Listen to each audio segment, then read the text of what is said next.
Bienvenue dans Ça n'arrive pas qu'aux stars. Dans cette émission, nous reviendrons sur la vie des people et d'anonymes qui ont vécu les mêmes bonheurs ou drames.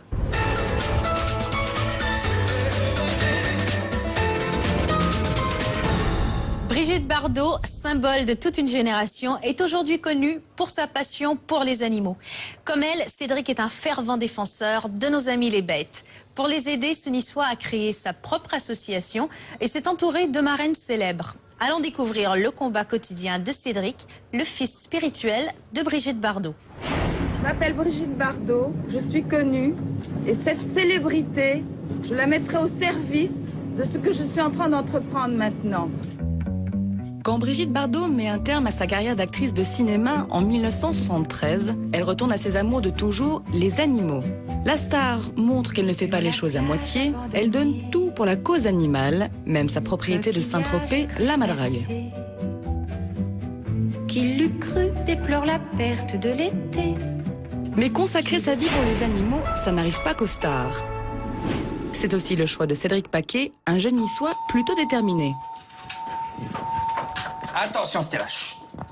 Bonjour, bienvenue chez moi. Allez-y, rentrez. Stella, viens. Viens, Pépette. Viens. Allez, Stella.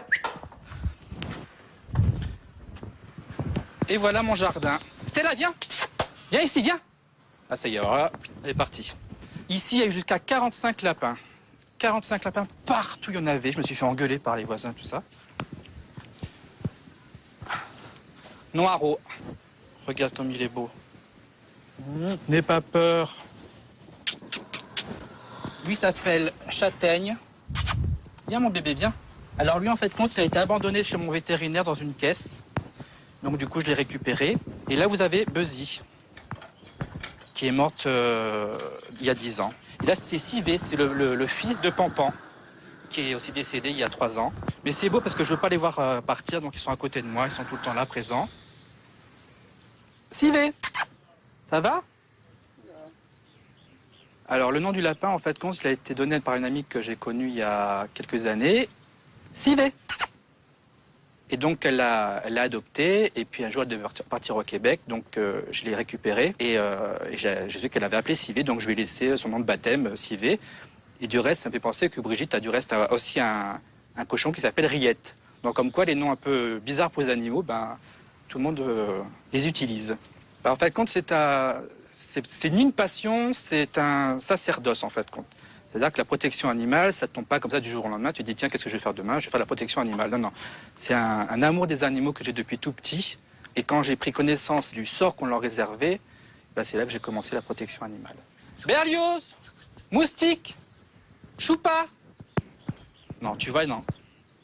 Rainette, réglisse. J'ai entendu le nom de Brigitte Bardot. Et j'ai commencé à lui écrire des tonnes de lettres. J'ai envoyé des chemises pour son mari, j'ai envoyé des trucs. Enfin, je voulais qu'elle me reconnaisse, en tout cas, qu'elle prenne conscience qu'il y a quelqu'un qui veut la connaître. Parce que les fans, elle en a un. Et puis ça a fonctionné. Et en 93, je l'ai rencontrée lors d'un truc pour les... Stella, viens. Viens, ma fille. Viens, mon bébé. Viens. Et donc, du coup, voilà, en 93, je rencontre Brigitte Bardot à Saint-Tropez lors d'une journée porte ouverte pour les animaux. Et puis là, je me suis rendu compte qu'effectivement, elle connaissait Cédric Paquet, que le nom n'était pas inconnu, et qu'en fait, tout l'entourage de Brigitte me connaissait. Et donc, j'avais tapé plus fort que j'avais espéré. Et puis, depuis, on correspond, ça fait plus de 20 ans. Alors, Brigitte, en fait, c'est la première personne qui m'a fait la préface de mon premier bouquin.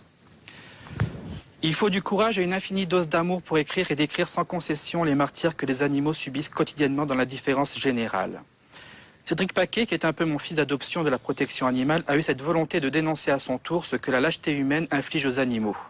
Il a écrit ce livre avec ses larmes, son cœur, son âme, sa révolte, sa douleur, afin de dénoncer au grand jour ce que l'on s'efforce de nous cacher. Il ne faut pas choquer le public. Si, il faut choquer pour que ça change. C'est ce qu'il fait et je lui en suis infiniment reconnaissante, Brigitte Bardot. Et donc cette préface-là, quand je l'ai eue, tu imagines un peu le choc. Mais ce qui se passe, c'est que je balance, je dis tout. Je parle des chasseurs, je parle de la Del Kébir, qui est le sujet brûlant du moment. Et donc ça ne plaît pas, parce que du moment que c'est politiquement incorrect, en France, on n'a pas le droit d'être politiquement incorrect. Il faut que ça rentre dans le champ de mire du politiquement correct, et les images sont épouvantables. C'est-à-dire que tu lis le bouquin, tu fais des cauchemars pendant 10 ans. Hein. Mais c'est la réalité, et moi je ne veux pas cacher, je ne veux pas mettre ça dans un truc de soir en disant tenez, c'est un bouquin avec sauver les animaux, point barre. Non, j'ai montré, j'ai démontré, j'ai dit ce que je pensais, et bah voilà, résultat, ben c'est pas sorti.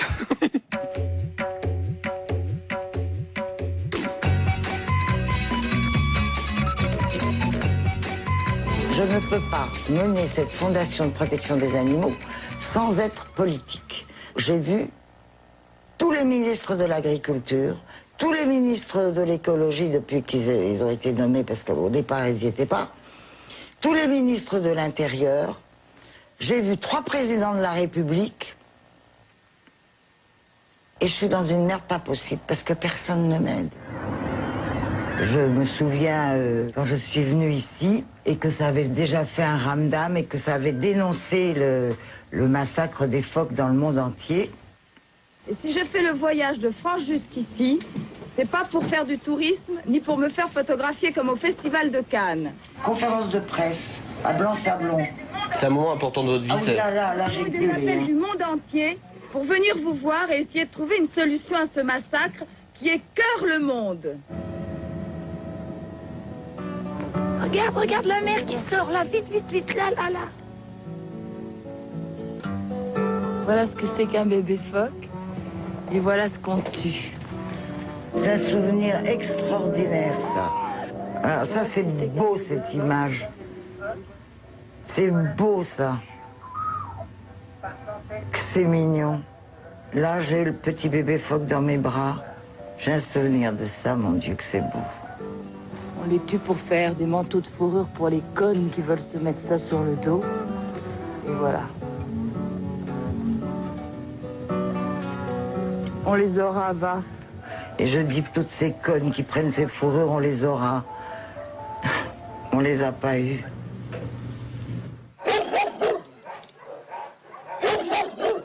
Ici, nous sommes au refuge Aspaca, à Vence.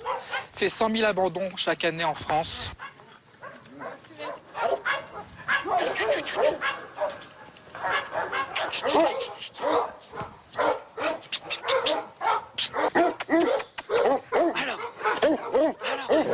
Viens. Sois pas jalouse. Oh mon Dieu, regarde! Voilà, ça c'était en bas d'un HLM, dans les poubelles. Dans les poubelles. Voilà ce qu'on abandonne. Voilà ce qu'on abandonne. C'est vraiment dégueulasse. Voilà le petit rotte et le petit labrador. Voilà. Donc ils sont à adopter. Oh oui. Oh, c'est mignon. Il tétouille. Ça me fait mal au cœur. C'est vraiment dégueulasse. C'est vraiment dégueulasse. Mais ce qui se passe, c'est que c'est tellement souvent, c'est continuellement. Les gens, ils ont aucun scrupule. Ils vous prennent des chiots, ils vous les abandonnent comme ça. Ils font reproduire leurs chiennes pour avoir des fins de mois plus tranquilles. Et ça finit comme ça, en bas des HLM, dans des cartons, dans les poubelles. Ça me rend malade. Des bisous. Oh. Quand vous rentrez dans animaleries, vous avez des fois de promotion sur telle race, promotion. Je vous dis, l'animal, ce qui se passe, c'est devenu un objet, c'est devenu quelque chose de lucratif. Malheureusement, c'est lucratif parce que c'est le 3e trafic après la drogue et les armes. Donc on imagine l'ampleur et l'argent que ça brasse. T'es pas tout jeune, toi non plus, hein? Allez, elle est vieille, hein? Du moment qu'ils sont heureux, je suis heureux. Et eux, ils n'ont pas l'air d'être trop malheureux, donc je suis heureux. Regarde. Les stars qui ont un impact très important sur les médias en général. Donc c'est vrai qu'on les sollicite beaucoup dans tous les domaines, que ce soit la protection animale, le sida, le cancer ou tout le reste. Et on a besoin d'elles, vraiment besoin d'elles. Parce que sinon, c'est très dur. Déjà que c'est un boulot pas facile et très dur. Donc si en plus il n'y a personne qui nous aide, c'est la fin. C'est que des bénévoles qui font ça en plus, il faut savoir. C'est que des bénévoles. Oui, heureusement qu'il y a des gens comme Cédric, des gens qui aiment les animaux, qui viennent pour nous aider, pour nous faire connaître. Brigitte Bardot, je sais qu'elle considère Cédric comme son fils spirituel, je sais. Et il m'en a parlé d'ailleurs. Et bon, il est très attaché. Ils sont très attachés l'un à l'autre. Hein. Je sais qu'ils s'aiment bien. Stella, tu restes là. Et voilà. Ma demeure, mon bureau, des stars et de la protection animale.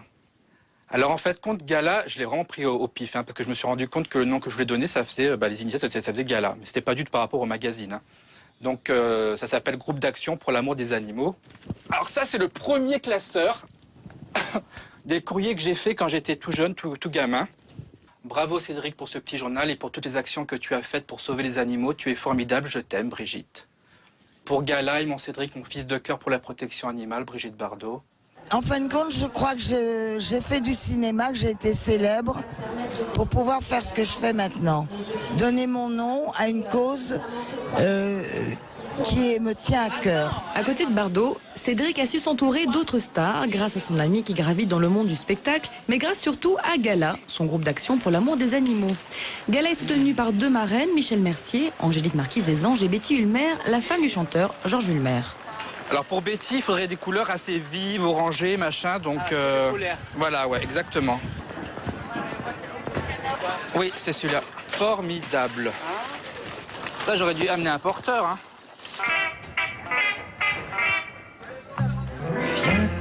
Petite fille dans mon comic strip. Mais voilà. Alors ça, c'est pour ma Betty. Cédric, c'est comme mon fils plus jeune, voilà. Et il est très attachant parce qu'il est sincère. En plus qu'il est beau, il est bien élevé, il est très, très gentleman. Si je peux trouver des gens qui s'intéressent, je les amène. Mais je ne putasse pas pour autant. Tu as vu la dédicace de Maurice Chevalier pour l'admirable famille Ulmer avec l'affectueuse admiration de Maurice Chevalier. Et là, j'ai un disque formidable de Sinatra qui m'est dédicacé aussi. To Betty, Love and Passion, Frank Sinatra. C'est pas beau, ça? Ah, tout le monde l'a pas, hein? Love and Passion. Sur la terrasse, Cédric se garde bien de dire qu'il prépare en fait une surprise pour tous les touristes du marché du Vieux-Nice. L'effet escompté se produit, c'est l'effervescence sur le marché niçois. Le sosie officiel de Brigitte Bardot, qui s'appelle en fait Marie-Jeanne, déchaîne les foules de touristes qui se pressent pour la photographier. Cédric jubile. C'est ce côté enfantin de Cédric qui a touché la seconde marraine de gala, Michel Mercier. Amie de Brigitte Bardot, son engagement pour les animaux et ceux comme Cédric qui les défendent est peut-être moins connu, et pourtant. C'est un garçon adorable qui a beaucoup de cœur. Ça me fait beaucoup de plaisir, en tout cas, de pouvoir l'aider dans ses rêves, en fait. On est si peu à réussir à avoir des rêves. Il a un rêve merveilleux. Je veux l'aider à ce que ça prenne forme, en fait, un jour. Voilà. You are my sister, we were born.